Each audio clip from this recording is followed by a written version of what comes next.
Welcome to this special edition of the My Green podcast. We've just come to the end of COP28 negotiations.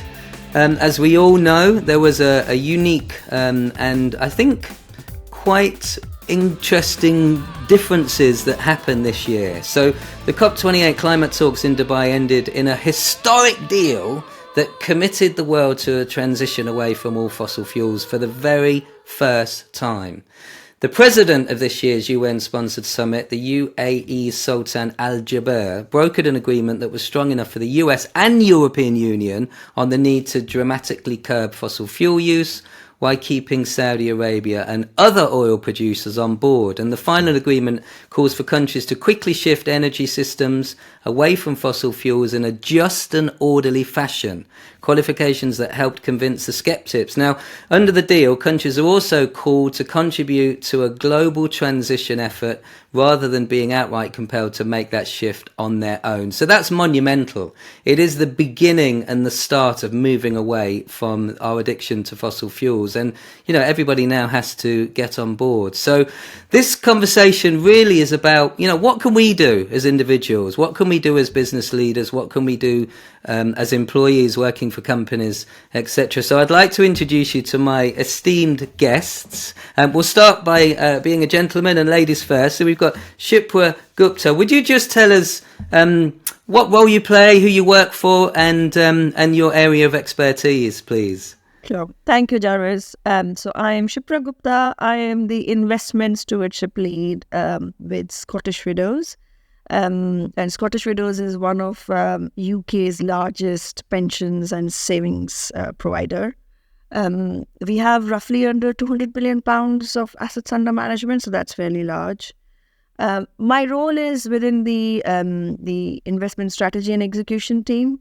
And people might not understand what stewardship necessarily means, but so a component of my role is to ensure that our investments are invested responsibly, so in a way that is, you know, aligned with the COP28 agreement that you just highlighted. And also, I think a big component of what I do is about bringing about the real world change. Prior to that, so this is my fourth year in Scottish Widows. Prior to that, I have worked for about 11, 12 years in sustainable finance. So it brings about, you know, X number of years, over a decade in sustainable finance. And before that, I've worked for another 10 years in different sectors and industries, in different business divisions, but always with a sustainability lens on. So I don't think I can call myself an expert yet, because this field is fast evolving and growing, and I'm learning new things every day. But I do think that the role that I play, or have chosen to play, is to be an insider in the business, corporate and investments world, to change it from the inside, and to do what is right for, you know, a future worth living in. Wonderful. Shipra, thank you very much. It's a great pleasure to have you with us. Timmy, we'll move to you, if you wouldn't mind just introducing yourself. You have a pseudonym as Mr. Money Jar. You're known as the expert in the world of money, but would you please just tell us who you are and what you're about? Yeah, thank you very much, Jarvis. Hi, everyone. My name's Timmy Merriman Johnson. I'm a qualified financial advisor and the founder of Mr. Money Jar, a financial education platform. And my work is broadly online and offline, kind of 50-50. Online, I do social media content and I teach workshops, and offline, I give talks and appear on TV and radio and so on. And I'm just very much about teaching people about how money works, personal finance, investments, getting on the property ladder in a way that's fun and accessible. And I've been doing it for the past 4 years. Amazing. Thank you, Timmy. And what a great asset you are to the world. And David, lastly, but by no means least, everybody might know about Make My Money Matter, but would you please tell us your role with the organisation and what you do? For sure. So my name's David Heyman. I'm the campaign director at Make My Money Matter.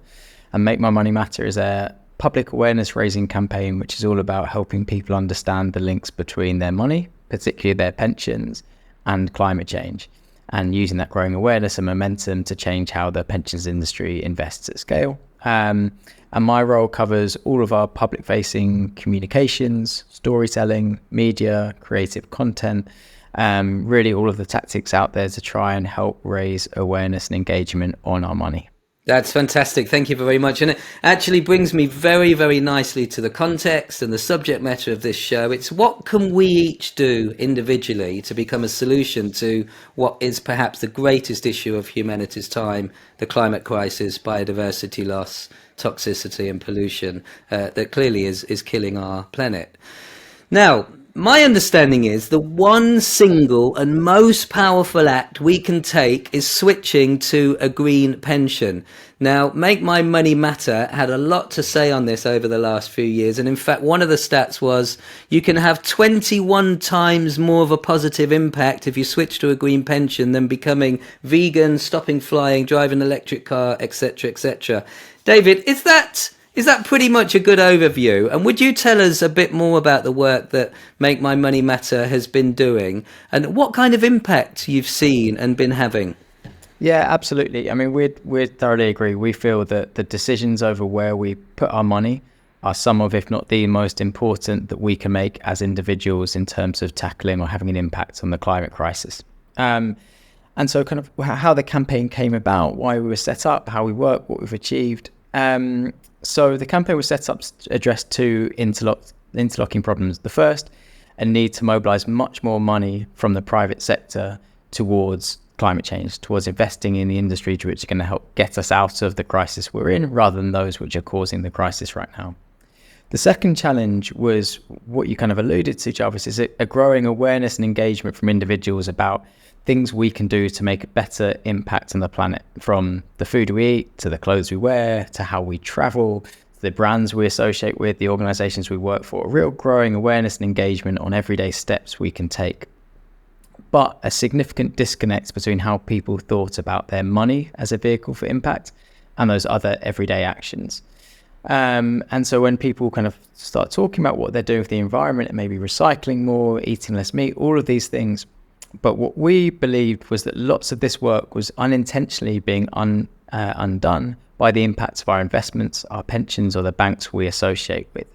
So our campaign has been all about raising awareness of the fact that our money isn't static, inert, sat in a bank vault somewhere in Switzerland, slowly accruing interest. And if you're lucky, in 50 years' time, you might be able to get a pension. That the reality is that money is being invested in companies all around the world for better and sometimes for worse. And that can lead to contradictions between the vegan who's invested in factory farming, the doctor who's invested in tobacco, or the climate campaigner who's invested in the very companies they are campaigning against. So we think there's a problem there. So our campaign was set up to address that. And how we work is by trying to tell this story in fun, creative, engaging, different ways to get people to realize the impact of their money. You guys may have seen, we put out a short advert a couple of weeks ago with Olivia Coleman, which is all about highlighting the links between money, our pensions, and the fossil fuel industry. We had over 15 million organic views of that film, which was a real kind of big success for us and helped us kind of get out of the bubble of the conversation around pensions, climate change. So we try and get interesting, diverse, fun content out there to tell the story. We do media work, we do events, we get interesting spokespeople talking about these issues. So there's the public awareness side. We then try and work with businesses, NGOs, universities to get them thinking about their company pension schemes. We actually did a piece of research with Scottish Widows last year, which found that whilst 95% of the FTSE 100 companies have a sustainability plan, just 5% of those mention pensions, despite the fact we're investing billions through those pensions every year, and those pensions have significant carbon footprints. So we try and get all organizations to align their company schemes with their values or their sustainability plans. And then finally, we try and use that growing momentum, awareness, engagement from the public and from businesses to go to the pensions industry and work with them to change how we invest at scale. Because as much as it's fantastic for an individual to find a better pension, which is more aligned with their values, and maybe switch to a green pension, which we would really value and think is really important steps, we also want the pensions industry as a whole to be changing how they're investing at scale. So we work with the industry to drive change on fossil fuel investments, on investments in renewables, tackling deforestation, these kind of issues. And that's how we try and achieve our kind of systemic long-term impact. Amazing. David, thank you so much. That's really, really in-depth information there. I really appreciate it. I mean, you mentioned the Scottish Widows first year report, which you did last year. I want to talk about this year's report, which has just released last week, which I was very much a part of. Shipra, do you want to just give us a quick overview of the findings from the report? And would you perhaps personalize it and just share anything that kind of surprised you in the report that that was new to you or made you question the way that things are growing in the green pensions domain? Sure. So yes, as you said, this was a report second year in the running. I do think that what happens is when people like us who are constantly focused on pensions, and I'm going to use the word green pensions or responsible investment pensions and investments, we kind of end up living in an echo chamber because, as I said, my role is stewardship and I'm constantly engaging with our investee companies to do better. I'm constantly engaging with the industry to advance more, constantly engaging with the government and regulators to have the right policy and regulatory environment to make things happen, and then constantly engaging with our investment teams to have the right products in place.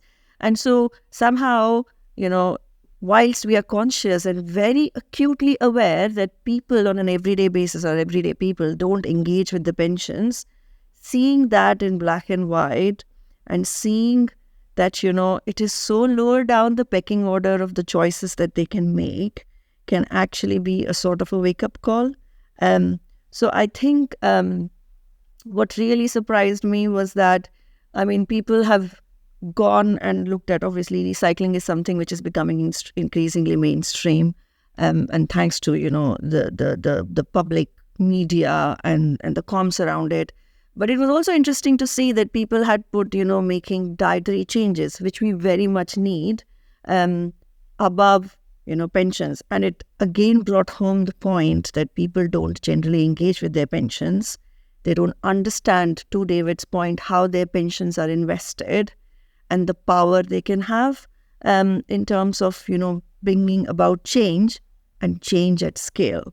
So, I don't want to undermine the efforts that individuals make in their lifestyle choices because there's a circularity, right? The more people make lifestyle choices about traveling differently, eating differently, being very conscious of their consumption, that's going to impact the kind of businesses that will exist in the world, and pensions then invest in those businesses. So there's absolutely a role, but clearly, people have not understood the role of pensions and the power of pensions and how their money is invested.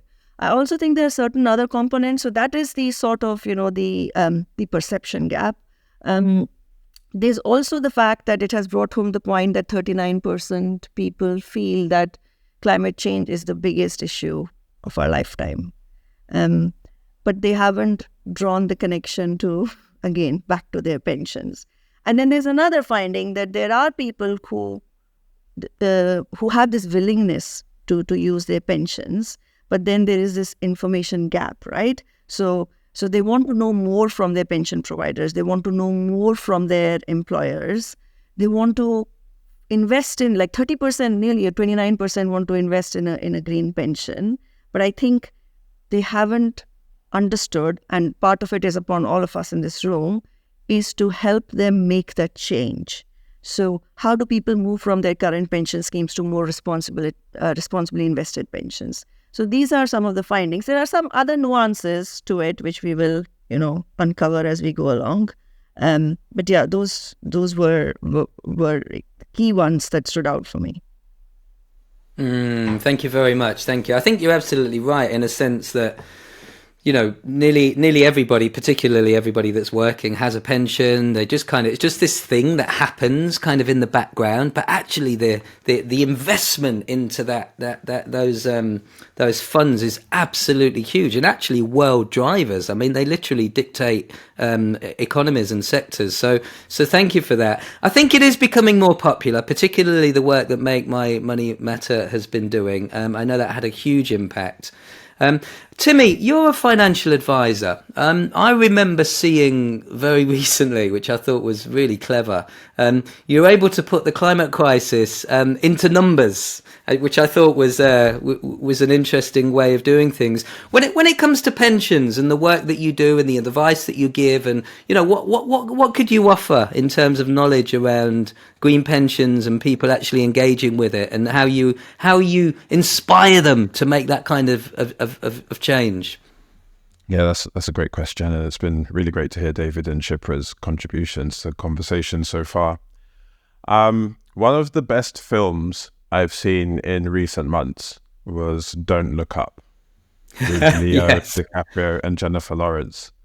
I'm not a great film person, so I thought it was literally about a meteor heading to Earth, and then I did a bit more digging and I realized that it was a metaphor for climate change. So climate change is the metaphorical meteor that's heading towards us. I think it's something that we're all aware of and in the back of our minds, but at the same time, it's so big and it's so existential that we don't feel like we can do something about it. But the thing is, there is a solution, and it is through your pension, which is what we've just heard from David and Shipra. We need to take people to the very beginning. If you work for a company, you're aged over 22, and you earn more than £10,000 a year, you'll automatically be enrolled into a pension. And as a result, nearly 23 million of us pay into a workplace pension.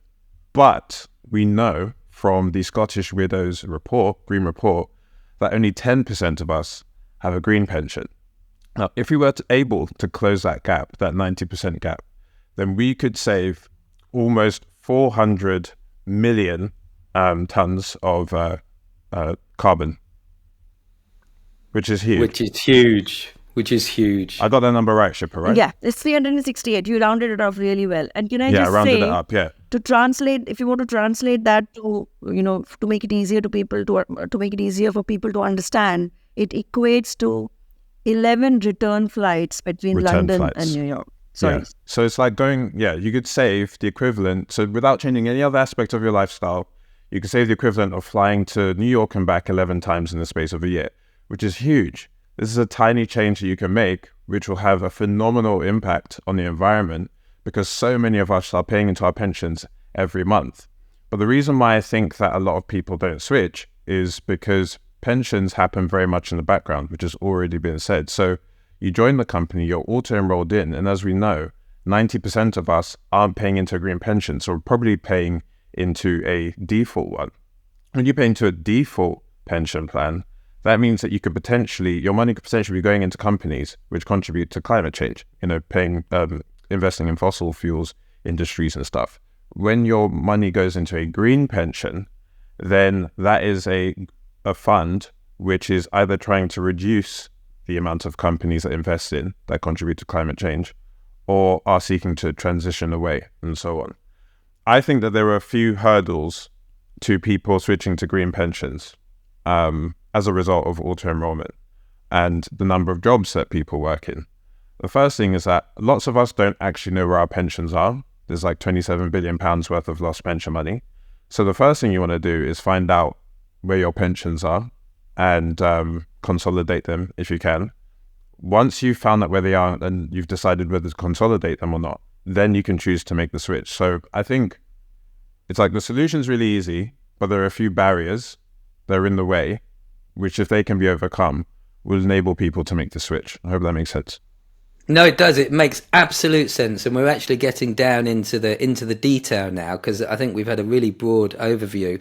Okay, who's going to answer the question, which I think is probably the most important question? How do we find out where our money's invested, number one, and how do we get to change it to a green pension? Like, who can give me the best advice on that? So how do we find out where our pensions are?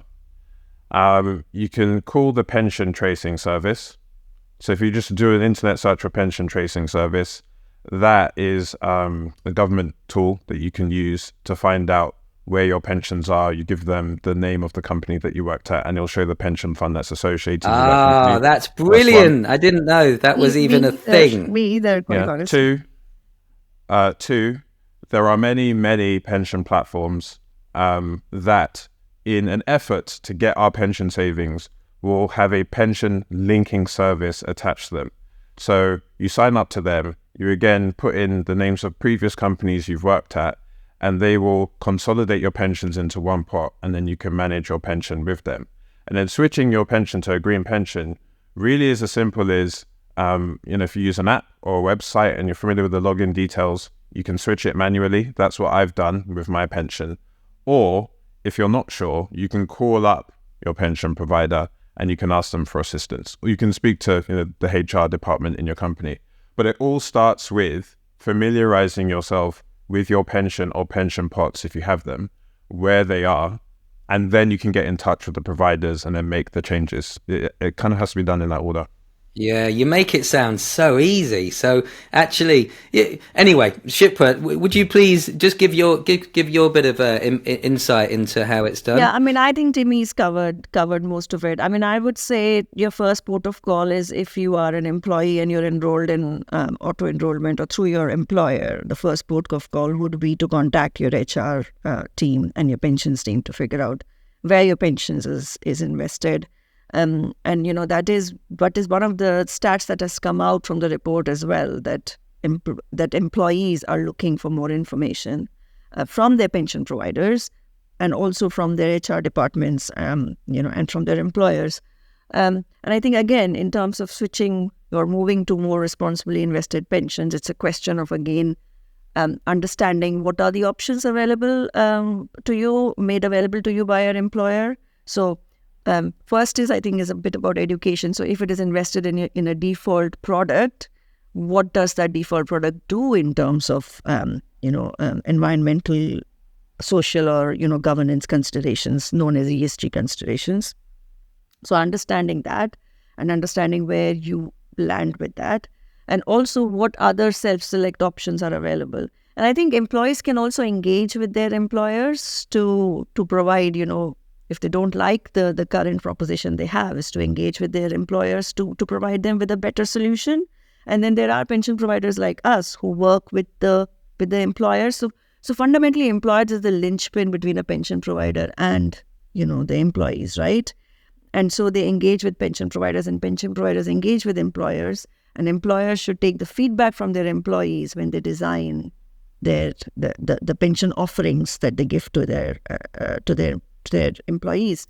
And obviously there's never a one size fits all. So usually there should be some optionality for people who are more passionate about certain values to have certain self-select funds, so they can possibly move allocation of 100% from a default product that their employee gives, and reduce allocation to that, but increase allocation to some specific thematic ESG products that align more closely with their values. So there is an array of options out there that can be looked at. Yeah, amazing. David, I want to come to you. As we know, particularly in the UK, because we're focused on this, this area being our home and the country where we can have most impact.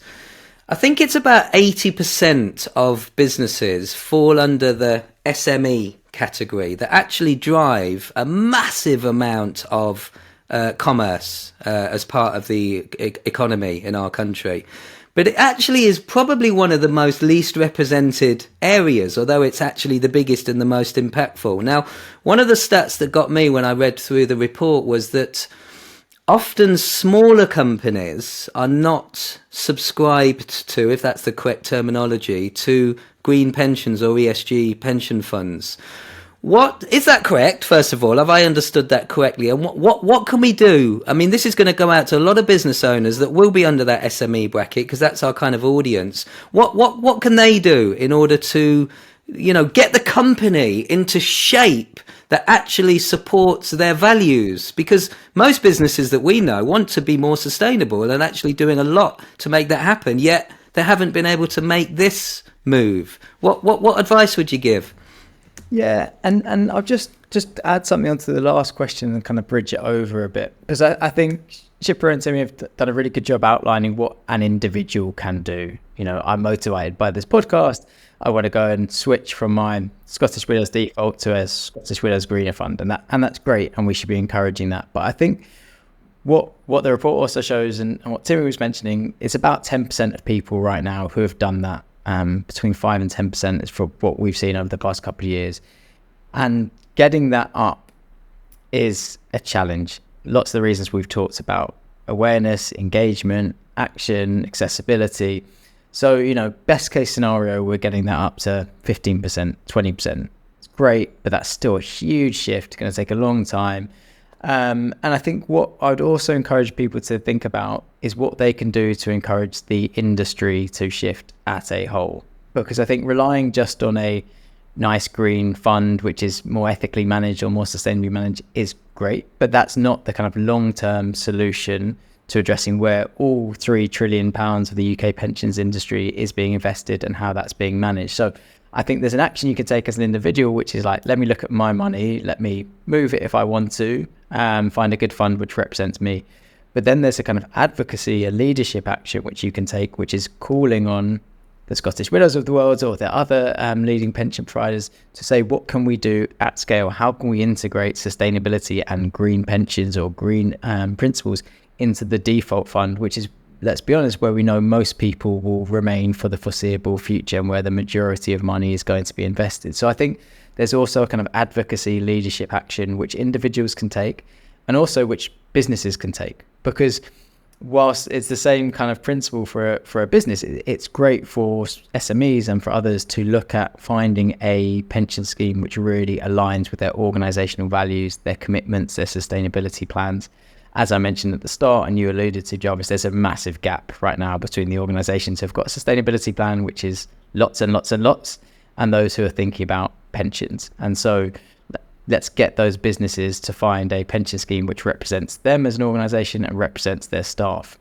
But then what they can also do, and what we're encouraging them to do, is to join a movement which is raising this issue and calling on the pensions industry to do better at scale. And that's where they can use their voice, their position, their platform to try and encourage a much bigger shift, which I think is what was really, really needed. And we set something up called the Green Pensions Charter about 2 years ago, near where we launched, trying to get businesses big and small to come on board and say with one voice, we think the pensions industry should be doing more on climate. And we had Tesco, we had IKEA, we had Co-op, we had B&Q, some big names come on board, sign up. And that really gives some power and credence and pressure as well that can drive change. So yes, let's all make sure we've got a pension scheme which represents our values and looks after us. But let's also think about how we can move the dial too. Yeah. Sorry, David. So I think you misunderstood my point. So I was trying to talk about, so when I was talking about Scottish Widows and, having also self-select options, was to have a suite of options available to employees, and by no means I'm underplaying the role of default pensions, because at Scottish Widows what we do is where my energies are most spent on our default product, right? Because that is the product that has the maximum, that has where most money is invested in. And I think my role will be pretty meaningless if the only way to if I thought the only way to move the dial was to have some, products on the side available. And just to give you an example, so the Scottish Widows default product is underpinned by our responsible investment framework. And we look at multiple ways or multiple dimensions to incorporate ESG considerations within it.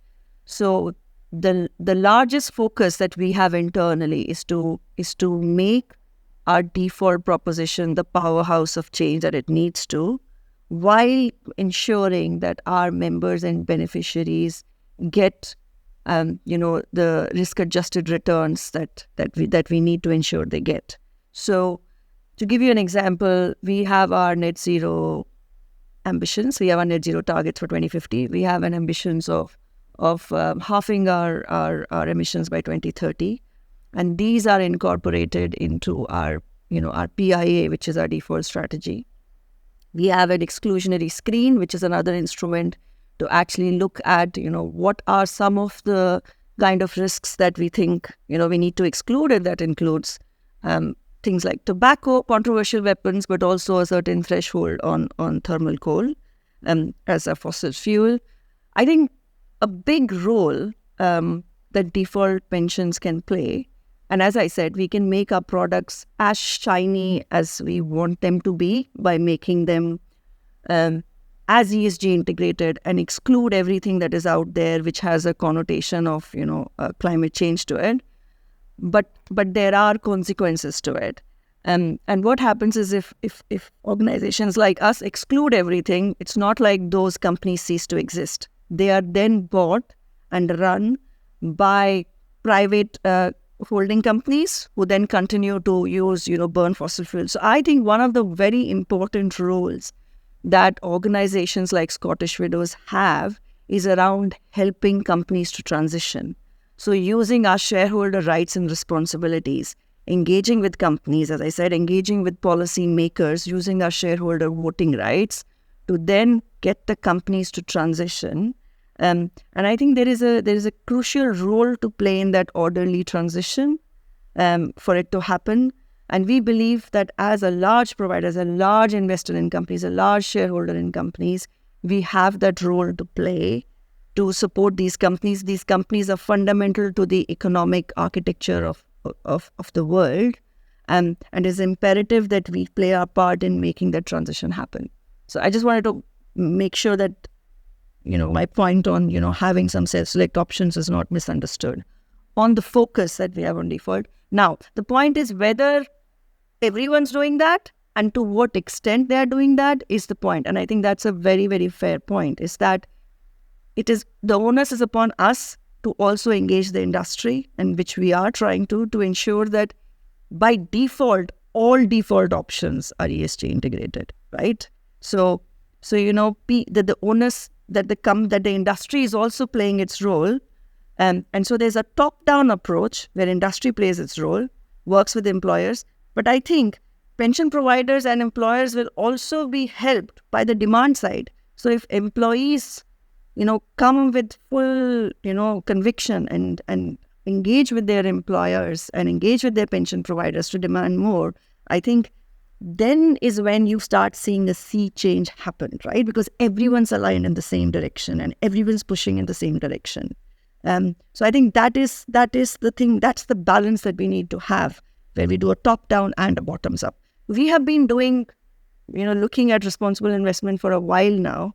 And we have published this report because we want a greater employee voice filtering through our employer channels to us.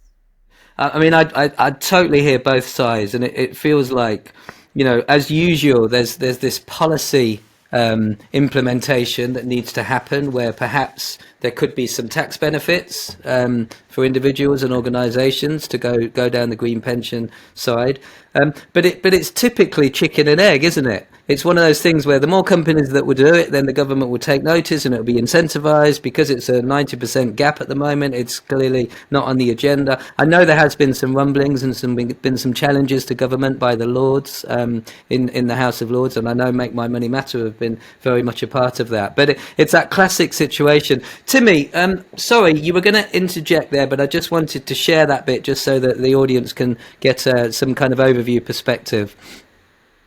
Yeah, no, just wanted to offer a build to SMEs. So as you said in your initial question, Jarvis, 99% of all companies in the UK are SMEs. So that's companies with 250 employees or less. And in my experience, most of these companies are with Nest, which is the government's free workplace pension scheme.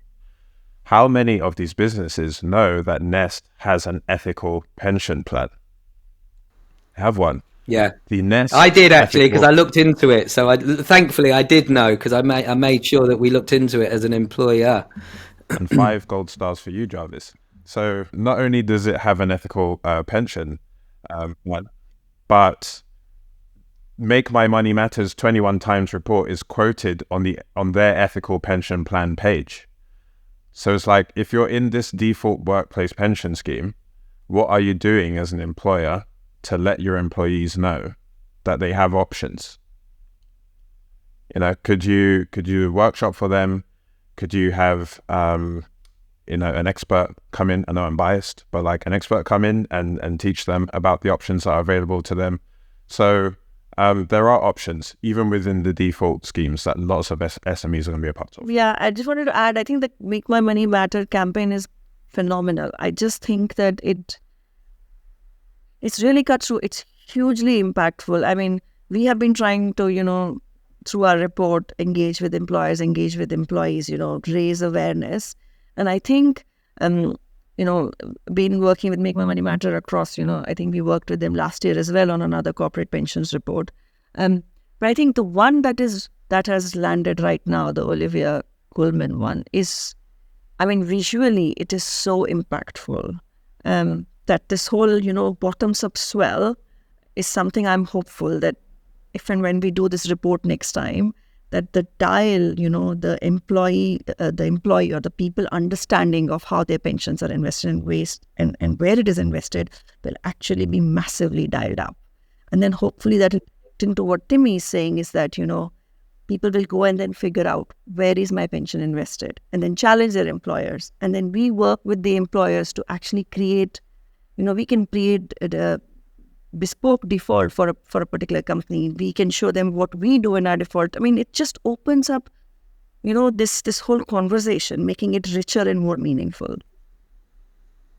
Is there an argument that, depending on your values, and we do know that, nearly 95% of people in the UK want to live more sustainably. Only 10 to 15% of people have acted. Why? Because they don't know what to do. Is there an argument that you might not quite make as much money by investing in a green pension, but you are having a much more abundant, resourceful impact on planetary decision making, future generations, etc., etc.? Or is it pretty equal that you'll make just as much money from your non-green pension as you would from your green pension? What are the gaps there? What do people need to know and understand about that? I think that even if green investments deliver less returns, not all returns are financial. I come back to Don't Look Up. Spoiler alert, but you don't want to end up like Jonah Hill at the end of that film, surrounded by rubble, asking people to subscribe to a YouTube page. Like, if there's no planet left, then what's the point? So I would much rather we all came together and decided, you know what? The planet's important, the environment's important. We may get less returns financially if we invest in a green way, but it'll be better for all of us overall. And actually, if you look at how ESG funds have performed versus the S&P 500 in the last few years, in the first 12 months of the pandemic, they outperformed the S&P 500. So that's the US's premier stock market index. Last year, some of the larger ESG funds underperformed the S&P 500. But these are really short time frames that we're looking at. My hope is that as we all come together and invest in a more green way, that just becomes the standard, and then we can chart a course forward. That'll be my view on that. I think one of the things that I've learned most recently, and I wish you were taught this at school, I know, Timmy, you are very, very good at this, is just this very simple understanding about compounding investments.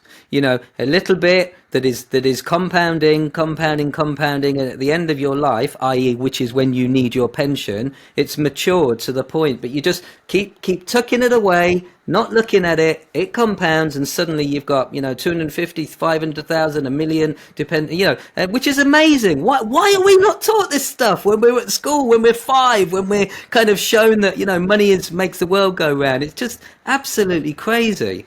Anyway, sorry, I'll jump off my soapbox for a minute.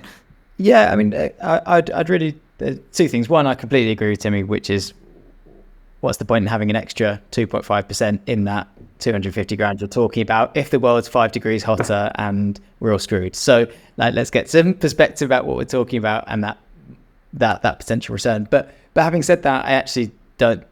That's not the argument I'd like to go with. I think the argument I'd like to go with is that these can absolutely be as profitable, if not more profitable, than other investments. I think there's plenty of evidence which will show that over the last decade.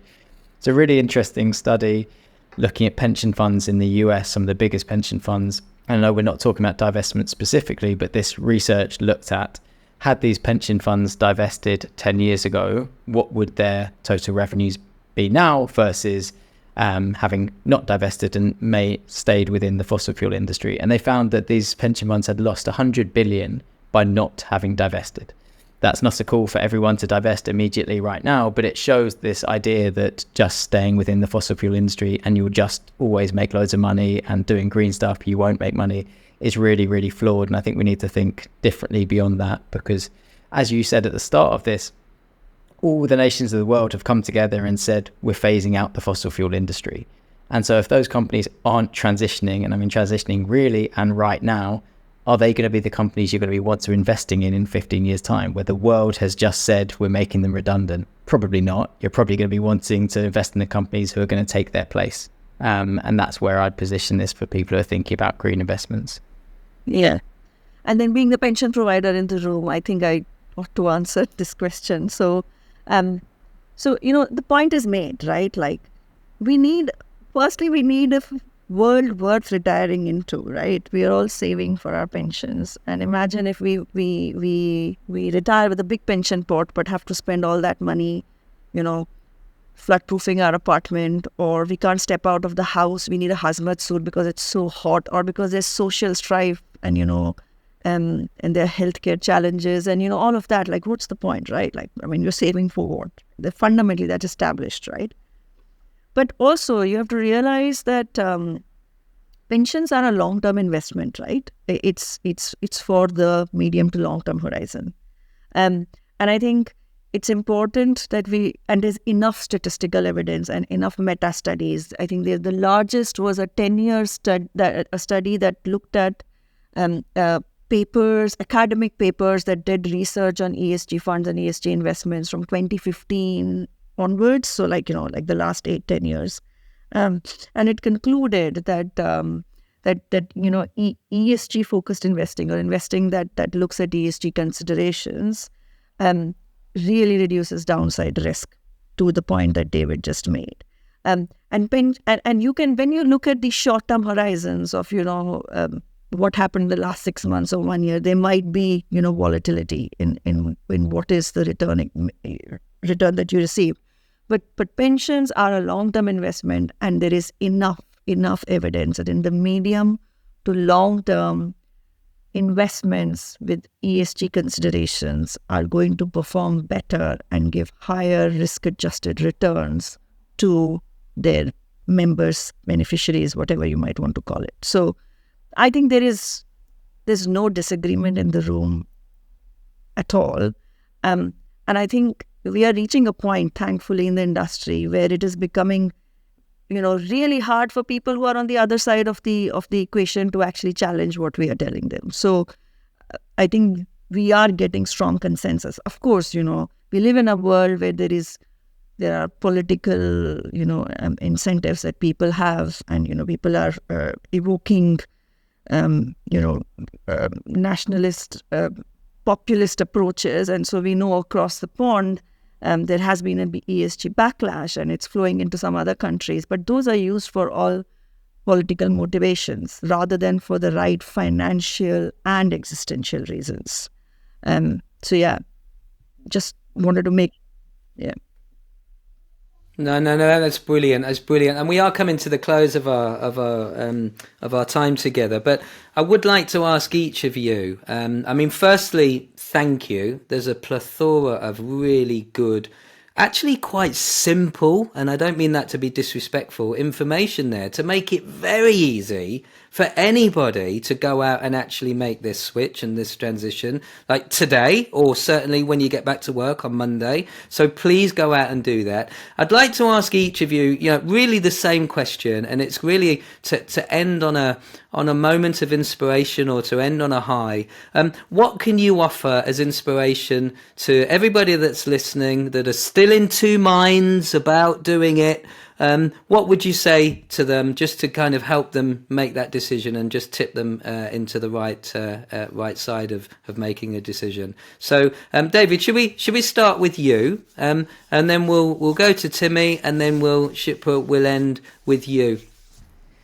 Yeah, just really quickly, a story of inspiration which actually helped set up the campaign was an amazing woman called Dr. Bronwyn King, who is an Australian oncologist who, at the age of 30, sat down with her pension advisor and asked, where's my pension being invested in? She was a doctor in Australia, and found out that 3 of the top 5 holdings in her pension fund were tobacco. And she had been spending the last 10 years treating the victims of lung cancer, largely caused by the tobacco industry, and realised that her money had been driving the very diseases that she had been treating, and was heartbroken about this, and set up a campaign called Tobacco-Free Pensions as the result of that, and has been lobbying the pensions industry to move out of tobacco and divest from the tobacco industry. And I think last year they hit £1 trillion of money being divested from tobacco from pensions industry as a result of her campaign. And I think it's just a brilliant example of someone understanding about the impacts of their money, understanding the contradictions with their lifestyle, taking action and making a change. Now, not everyone needs to lead a £1 trillion campaign, but we can all take everyday steps which have a real impact with where our money is being invested. Amazing. That's such a great bit of inspiration. Thank you very much. Timmy, what would you how would you like to end? Now, I think the great thing is that if you're already paying into a pension, you're part of the way there. But if you're listening to this, the likelihood is that you've had a number of different jobs and therefore have a bunch of different pension pots. So 3 questions to ask yourself are, how many different pension pots do I have and how much money do I have in them? 2, do I want to keep them where they are, or do I want to consolidate them into one place? And then 3, whether I've done that or not, do I want to switch them into something which is a bit more environmentally sustainable? Those are just 3 very practical questions for people to think about as they go on this journey. Brilliant. And would you just remind us again of the pensions finding service that you mentioned earlier? We will put it in the link at the bottom, but just tell everybody again where they can find that.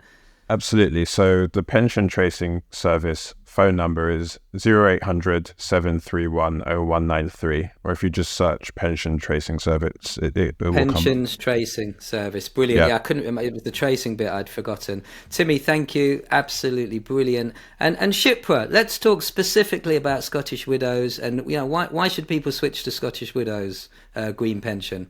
Why should people wish to Scottish Widows green pension? Because Scottish Widows is a big, large player, right? In the industry. So it's a big pensions provider.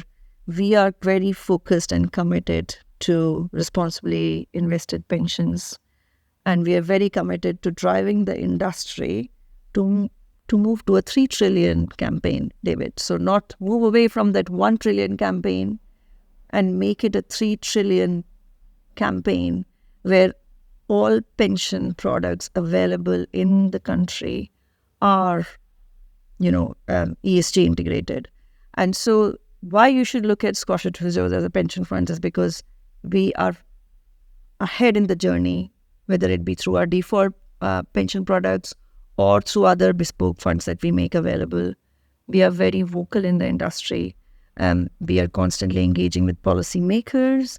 We are creating industry frameworks. We've launched one with Make My Money Matter on deforestation, etc. Right now, we are also focused on bringing on driving the climate-nature nexus. So, much of the conversation today has been about climate, but climate is so intertwined with nature that I think we need to highlight and bring forth the climate-nature nexus as well. We are also ensuring that we don't leave the social factors behind. So we ensure that just transition and indigenous land rights and human rights are actually very much integrated into the environmental conversations that we have. And we do that across our investment portfolio. So I think why you should invest in Scottish Widows is that. But I don't think this is about the marketing spiel of Scottish Widows. I think this is about ensuring that all the stakeholders within the value chain, so whether it be pension providers, whether it be governments, whether it be employers, whether it be people and employees and all other intermediaries, are all playing their role. And so, governments and employers are ensuring that they have the right mechanisms in place so that, the beneficiaries and members whose money we are investing actually know how it is invested, where it can be invested, and have the power to make the decision on how it should be invested. And then equally for employers to engage with the government, but with the pension providers like us, to ensure that they have the right products available to their employees, and then to educate and communicate with their employees. And I think for employees and people out there, for everyone to take onus of the role that they need to play to make this a £3 trillion campaign. So imagine if everyone, played their own part in the right way, the difference we would make. And I cannot highlight that time is not necessarily on our sides. One of the findings that was there in the report is if you look at the report, the 18 to 34-year-olds. So if you break down the demographics, you see the 18 to 34-year-olds really getting this stuff. They stand out from the rest, right? They stand out from the rest, the older generation. So much so that some of them are saying that we are ready to invest in place-based investing, even if it costs more to us. I mean, they don't have to do that, but what I'm saying is that they're ready to do that. So obviously, the level of understanding and the level of interest in the Gen Zs and the younger generation is there.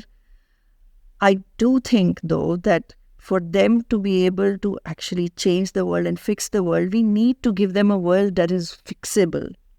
And that's the role that, the other demographics can play. So I will end at that, but yes, there's a role for all of us to play.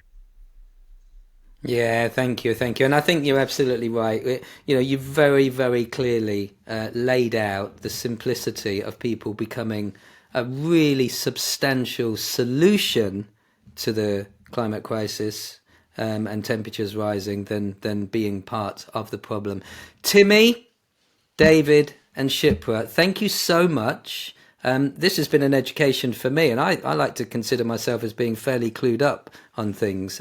So thank you for that. It's been really, really informative. For those of you that are watching, I am going to be posting all the links to Timmy and David and Shipra, the Green Pensions Report, Make My Money Matter, and of course Mr. Money Jar. So thank you all for listening. I would very much like to do a follow-up with you guys on natural capital and the nature aspect, Shipra, because I think you've just opened up a whole new opportunity for us, and maybe we can do that again soon and come back together. Thank you all very much indeed. And I want to do a personal thanks to organizations like yourselves, Timmy, your work with My Money, Mr. Money Jar, David, your work with Make My Money Matter, and Jervis, your work through My Green Pod.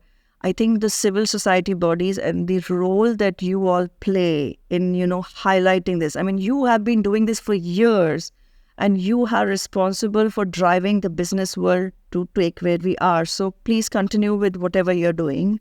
I think we need all hands on deck right now to move the dial. So thank you very much. I agree. Thank you very, very, very much indeed. And I look forward to our next conversation sometime in the foreseeable future. This has been the My Green Podcast, Green Pensions COP28 special. Thank you to my esteemed guests. Hope you enjoyed the show.